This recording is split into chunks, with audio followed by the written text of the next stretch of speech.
मैं आपसे बिल्कुल बुनियादी बात शुरू करना चाहता हूं। आप समझ लीजिए, मुझे कुछ नहीं पता आरक्षण के बारे में ना, मैं उस पॉइंट वहां से शुरू कर रहा हूं। क्यों है हमारे देश में आरक्षण और किसके लिए है?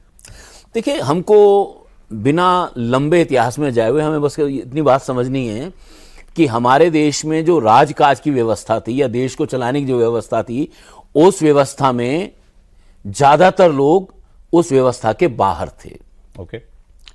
वो लोग सामाजिक व्यवस्था के बाहर थे, वो आर्थिक व्यवस्था के बाहर थे, वो जो है नौकरशाही से बाहर थे, वो न्यायिक पालिका से बाहर थे। कौन सा ऐसा सेक्शन है जहां पर वो बाहर नहीं थे? बिकॉज ऑफ देयर जाति, अपनी जाति, देयर वर्ण और जाति की वजह से वो बाहर थे। जिस जाति में वो मंदिर में नहीं जा सकते थे, वो स्कूल में नहीं जा सकते थे, वो किसी सरकारी नौकरी में नहीं जा सकते थे, वो कहीं भी नहीं जा सकते थे, वो कोई कारोबार भी नहीं कर सकते। ये कब से चला रहा है? और ये हजारों सालों से चला रहा है। ओके, ठीक है। तो ऐसी स्थिति में जब देश ने आजादी के आंदोलन में जो अंगड़ाई ली, तो उन लोगों को भी ये लगा कि अगर ये आजादी की बात हो रही तो हमको भी जो सदियों से चली आ रही जकड़न है उससे आजादी मिलेगी। ठीक है। उस जकड़न से आजादी का मतलब यह है कि हम भी सब जगह सिर उठाकर सम्मान के साथ बराबरी के व्यवहार से सब जगह हिस्सेदारी ले सकेंगे। ये उनकी बेसिक एस्पिरेशंस थी। वो शेड्यूल कास्ट हैं, वो शेड्यूल ट्राइब हैं, वो भी सोशली एजुकेशनली बैकवर्ड क्लासेस हैं। तो ये तमाम लोग चाहते थे कि हमको प्रतिनिधित्व मिलना चाहिए। पहली बात, उनके साथ समाज में गलत हुआ था जी, ये हमको एज अ फैक्ट स्वीकार करना चाहिए। एब्सोल्युटली। वो कौन लोग हैं अगर हम उनको आइडेंटिफाई करें तो? शेड्यूल कास्ट की अगर आप बात लेंगे तो वो तो गांव की मेन आबादी से बाहर रहने को ही मजबूर थे। ओके। उनका जो बच्चा पैदा होता है वो दूध के लिए तरसता है। उनको खाने की आज भी ऐसी स्थिति है। आप देखिए न्यूट्रिशन के डेटा देखिए, न्यूट्रिशन के डेटा में वर्स्ट डेटा किन लोगों के हैं? शेड्यूल कास्ट के हैं, शेड्यूल ट्राइब्स के हैं।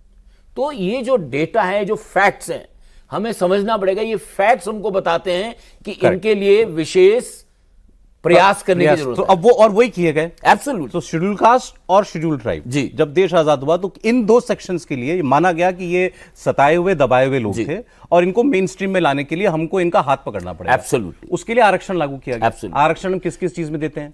आरक्षण जो था कि वो बेसिकली प्रतिनिधित्व का है। पार्लियामेंट में आरक्षण है, विधायिका में आरक्षण है, और सेवाओं में आरक्षण है, शिक्षा में आरक्षण, नौकरी में, पढ़ाई में, नौकरी और पढ़ाई में, सेवाएं। ठीक है। तो ये जो आरक्षण पर हमें यह समझना है कि आरक्षण कोई गरीबी हटाओ अभियान नहीं था। ये बेसिकली जो लोग आज तक सत्ता, शासन, प्रशासन और जो चीजें दुनिया में मैटर करते जहां उनका प्रतिनिधित्व नहीं था, उनको उस जगह पर प्रतिनिधित्व देने की बात। इससे आप सहमत हैं? ये जिस मंशा से किया गया था वो जरूरी था, उचित था और उसी वर्ग को मिलना चाहिए था? नहीं, देखिए, एक तो ये कि ये सच है कि बहुत लंबे समय तक एक बड़े वर्ग के साथ गलत व्यवहार हुआ। लेकिन जब हम हजारों वर्ष कहते हैं तो अशोक भारती जी की इस बात से मैं सहमत नहीं हूं। हजारों वर्ष में बहुत से वर्षों की जब हम बात करते हैं तो हमारे देश में कोई ऐसी जाति नहीं आज के लिहाज से जिसका हमें किसी न किसी कालखंड में शासक नहीं मिला हो। हम आज ही जो बात कर रहे हैं, अब ठीक है, मैं उस तरह से नहीं देखता हूं, मैं तो सम्राट अशोक को महान सम्राट के तौर पर देखता हूं। बहुत से लोग वहां भी जाति देखते हैं। बहुत से लोग अलग अलग जो वंश रहे, जो हमारी हिंदू डायनेस्टी हैं, उसमें अलग अलग शासक रहे, जो कोई भी उसमें हर कोई क्षत्रिय रहा हो या ब्राह्मण रहा हो, या ब्राह्मण तो ऐसे भी शासक बड़े कम रहे। लेकिन ये सच है कि मोटा मोटा एक जिसको हम कहते हैं ना कि शासन करने की व्यवस्था, उसमें एक वर्ग को बाहर किया गया। और जो अभी कहा अशोक जी ने, उसको मैं और आगे बढ़ाऊं, ये ठीक बात है। और पता नहीं, मैं तो उस डिबेट में जाऊंगा तो पता नहीं उससे अशोक जी सहमत होंगे या नहीं। संविधान सभा में बाकायदा बहस के बाद ये दोनों शब्द आए। ये संवैधानिक शब्द हैं, ये कोई जाति नहीं है। शेड्यूल्ड कास्ट और शेड्यूल्ड ट्राइब, पहले तो ये कोई जाति नहीं है, ये कोई जाति नहीं है। इससे कोई जाति हो तो बताए, अगर मैं गलत हो तो आप करेक्ट कीजिएगा। ये क्यों हुआ?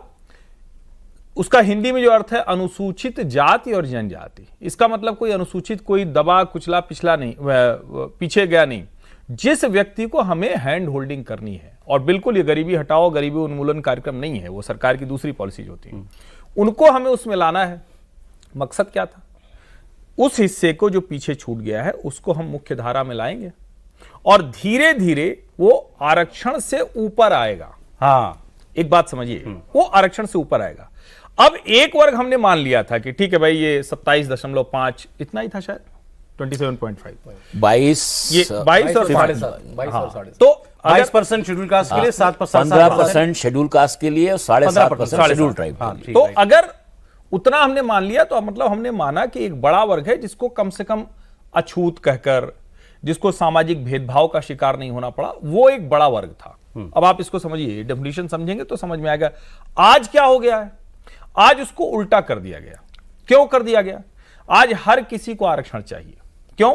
क्योंकि एक अलग आइडेंटिटी निकाली गई जिसको हम ओबीसी के तौर पर जानते हैं, और आज जितने जगह पर क्या अनुसूचित जाति के लोगों का आरक्षण बढ़ाने की वजह से किसी न्यायालय मैं उस पर आना चाह रहा था। पहले मैं ये एससी एसटी वाली बात को मैं एस्टैब्लिश उसी कर लेना चाह रहा कि था वो पूरी तरह से दुरुस्त है वो और जायज मेरा ये है, मानना- वो जायज बिल्कुल है और जायज दिया गया वो जायज उसमें है। कोई भ्रम होना ही नहीं चाहिए। और अभी कितने लंबे समय तक उसकी जरूरत होगी इसकी हम कोई ठीक तिथि नहीं बता सकते।